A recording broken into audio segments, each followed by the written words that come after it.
আমাদের সঙ্গে রয়েছেন বিএনপি চেয়ারপারসনের উপদেষ্টা অ্যাডভোকেট ফজলুর রহমান। অ্যাডভোকেট ফজলুর রহমান এই সময়ের এক খুবই জনপ্রিয় মানুষ, যার কথা শুনতে চান, যিনি আবার সরকারের একটু সমালোচকও বটে।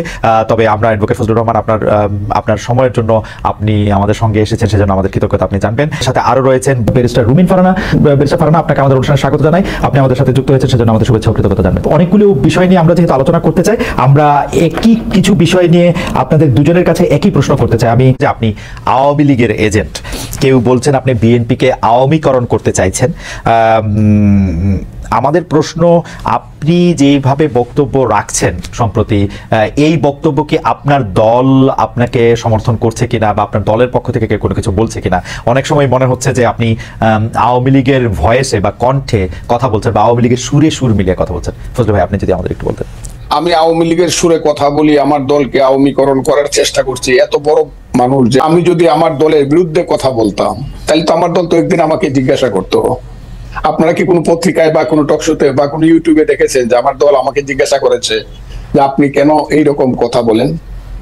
কারণ আমি জানি আমার এই দলটি, বিএনপি, একটা লিবারেল ডেমোক্রেটিক ফ্রন্ট বা প্ল্যাটফর্ম, পার্টিও বলে অনেকে, লিবারেল ডেমোক্রেটিক।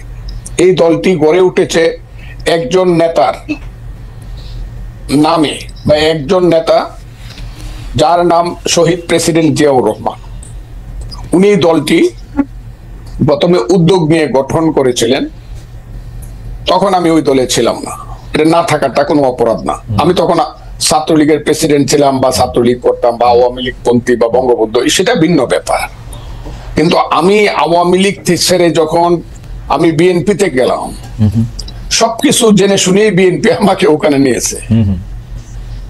এবং বিএনপিতে যখন 2018 সনে আমাদের নেত্রী, দেশ নেত্রী বেগম খালেদা জিয়া জেলে চলে যাবেন 8ই ফেব্রুয়ারি 2018 সন, কাজে যিনি সব আমার মাথার উপরের সমস্ত স্থায়ী কমিটির নেতাকে রেখে শুধু ফজলুর রহমানের বক্তৃতা শুনতে চায়, আমার কথায় দলের ক্ষতি হবে এবং দল আমার কাছে জানতে চাবে আমি কি বলেন। না, এটা দর্শকদের কথা। আমাদের মনে হয় যে আমি ওই দর্শকদেরকে চিনি। আমি যেদিন থেকে মুক্তিযুদ্ধের পক্ষে কথা বলা শুরু করলাম, প্রধানত আলবদর রাজাকারের ছেলেরা এবং নাতিরা, এরা সব মিলিত ভাবে আমার বিরুদ্ধে কথা বলা শুরু। এর আগে আমি সবারই কিন্তু সবচেয়ে জনপ্রিয় ছিলাম। এই দেশে যে 5ই আগস্টের আন্দোলন হয়েছে, আমি চ্যালেঞ্জ করলাম, মাসুদ স্বীকার করে, আমার সন্তান তুল্য স্বীকার করবে জানি না, দেশের ভিতরে আমি হাসিনা সরকারের বিরুদ্ধে যা করেছি এবং বলেছি, কোনো বাপকা বেটার সেই বুকের পাটা নাই, প্রত্যেক মুহূর্তে মৃত্যু চিন্তা করে সব কথাগুলো আমি বলেছি। ঠিক আছে ফজলু ভাই, আমি শুধু 2-3টা জিনিস একটু খালি ক্লিয়ার হওয়ার জন্য। এক হচ্ছে যে আমিও আপনার সাথে একমত, হয়তো আপনার কথাগুলি জামাতের এগেইনস্টে গেলে জামায়াত এবং তার ছাত্র সংগঠনের লোকেরা নানা ধরনের কথা বলতে পারে। আমি শুধু 2-3টা জিনিস একটু কুইকলি জানতে চাই। 90-এর গণ আন্দোলনের পরে 3 জোটের রূপরেখাতে যখন ছিল, কোনো দলই স্বৈরাচার বা রাজাকারদের কাউকে নিবে না। বিএনপি সবার আগের থেকে গিয়ে যখন তাদেরকে নিল, বা 2001 সালে যখন তাদেরকে পতাকা দিল, বীরুত্তমকে নিয়ে আমি একটা নতুন দল করেছিলাম, জি, যার নাম কৃষক শ্রমিক জনতা লীগ। এবং 2001 সনে আমি গামছা মার্কা নমিনেশন নিয়ে, গামছা মার্কা নিয়ে ইলেকশন করে আব্দুল হামিদের সাথে কন্টেস্ট করিয়া, অনেকে বলে পাস করছিল, গণায় আমি ফেল করছিলাম, তাদের গণায়। ওকে, আমার কথাটা বুঝেন। আমার ওইটা আপনি দেখে নিয়েন, আমার সাথে গামছা মার্কা এবং নৌকা মার্কা ভোটের ডিফারেন্স কত ছিল। যাই হোক, আমি সেটা বলতে চাই না। কাজে আমার তখন প্রতিবাদ করা না করা, আমি তখন আরেকটি রাজনৈতিক দল করতাম। এখন যদি আপনি আমাকে 26 বছর পরে জিজ্ঞাসা করেন আপনি প্রতিবাদ করছিলেন কিনা, আমি তো সেদিন বিএনপি করতাম। এটুকু আমার জানা ছিল। আপনি যখন বিএনপিতে জয়েন করেন, তখন কি এই ব্যাপারগুলিকে এভাবেই দেখে আসতেছেন? তো আপনি যখন বক্তৃতা দিচ্ছেন, বেগম জিয়াও শুধু আপনাকে শুনতে চাচ্ছেন, তখনও কি আপনি এই ব্যাপারগুলিকে এইভাবেই পাশে আসছেন? কেন আমি এই প্রশ্ন করছি, আমরা কিন্তু দেখেছি যে বিএনপির বর্তমানে যিনি ভারপ্রাপ্ত চেয়ারম্যান আছেন, তিনি বঙ্গবন্ধুকে পাক বন্ধু বলেছেন একাধিকবার।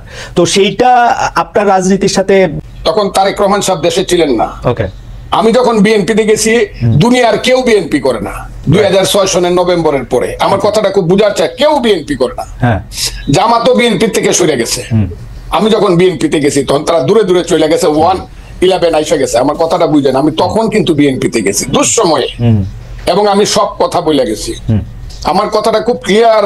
আমি দেশনেত্রী বেগম খালেদা জিয়া কি বলবো, কি করব, আমি ক্লিয়ার বলে গেছি, আমি আপনার দল করব, আপনি আমাকে চান। দেখেন, উনি কিন্তু এখনো জীবিত।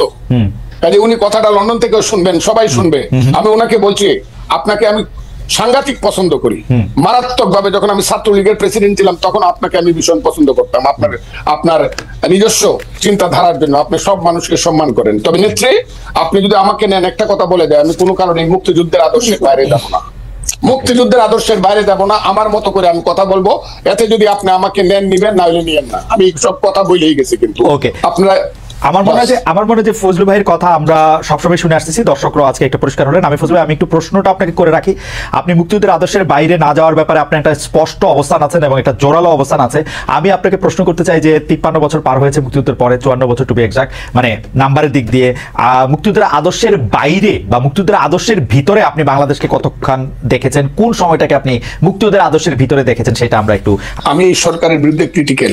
এই সরকার যারা আনছে, আমি এখনো চ্যালেঞ্জ, আমার নামে যে রাষ্ট্রদ্রোহ মামলা হয়েছে, আমাকে যে আমেরিকাতে নির্বাসনে রাখা হয়েছে, আমাকে যে জেলে রাখা হয়েছে, এই আমি 10 বছর বাড়িতে যেতে পারি নাই, মা বাবার কবর জিয়ারত করতে পারি নাই হাসিনা সরকারের সমালোচনা করার কারণে। আমি যতবার হাসিনা সরকারকে ফ্যাসিস্ট বলছি, ফ্যাসিস্ট বা যে শব্দটা, এটি আমি প্রথম এস্টাবলিশ করছি সবার আগে। আমি একটা কথা সবসময় বলি, what Bengal things today, rest of India things tomorrow. Gokhale নামে একজন মহান ব্যক্তি এই কথাটা বলেছিলেন। আমি একটা বলতে চাই, আমি ওই দিন জনসভায় বলছি যে আমি যা বলি তার অনেক দিন পরে অনেকে সেই কথাটা বলে।